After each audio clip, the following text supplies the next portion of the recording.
Itu kita punya kurung songket iaitu Ariana kurung Kedah yang saya pinkan ni, okey.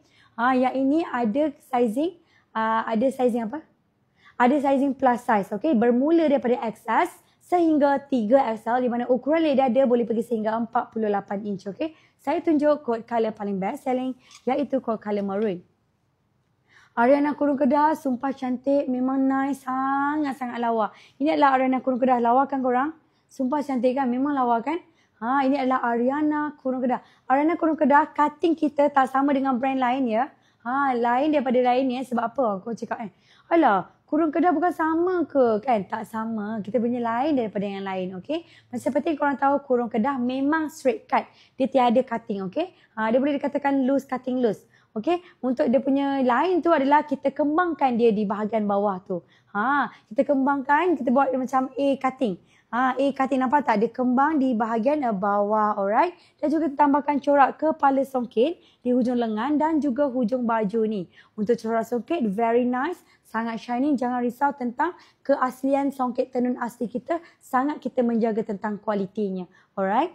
So dekat bahagian belakang pula, kita sediakan hidden zip sampai ke paras pinggang.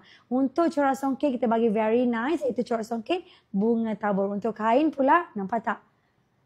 Ini adalah warna maroon gold. Okey, nampak tak corak songket dia? Very nice kan korang? Nampak shining, betul tak? Kita bagi lipat batik tidak terbelah, alright? Korang siapa dapat pembelian tu, thank you tau. Komenlah dan tau. Janganlah malu-malu dengan saya, alright? Jangan malu-malu, komenlah dan beli. Nanti saya akan cakap thank you. Macam tu tau. Thank you so much tau korang. Sentiasa ada dengan saya, okey? Alright. Sis Yuyu. Hi Sis Yuyu. Hi over. Yeah. Kurung songket grey, tak ada ke? Kalau kurung songket, untuk songket kalau berkurung, kita tak ada warna grey lah sayang. Kita ada kebaya, warna light grey. Tapi kebaya ni kebaya labuh. Kebaya labuh memang cantik, sesuai sangat kalau nak pakai. Alright? Nampak sopan. Nampak sopan. Kebaya Lailo ni warna light grey, cantik kan?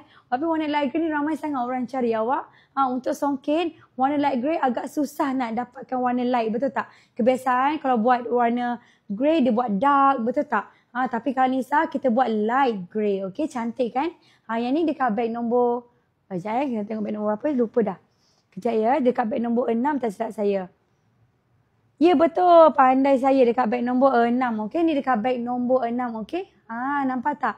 Cantik kan? Kita matchingkan kod color songket yang begitu soft warna dia. Tak nak terlalu shining sangat sebab nak dapatkan matching yang terbaik. Kombinasi bersama dengan kod tanah dia iaitu warna grey. So warna songket warna silver, okey? Cantik kan awak ni? Ini adalah cutting kebaya tau, kebaya labuh. Kita panggil dia kebaya labuh. Labuh dia sampai ke paras lutut. Okey? Dan juga kat beg nombor 6 ni limited edition tau. So ada untuk beg nombor 6, kalau Nisa kita dah letakkan banyak color daripada color pastel sampailah kod color gelap. Tolong grab. Color songket yang korang tak pernah nampak pun ada tau. Kalau korang nak tengok tau. Alright? Okay? Okay. Sensei Oppa. Ya, Sensei Oppa. Ya. Saya tengok iklan kurang modern songket warna pastel pink. Beg berapa ya? Boleh. Dekat beg nombor 5. Dekat beg nombor 5 sayang, warna baby pink.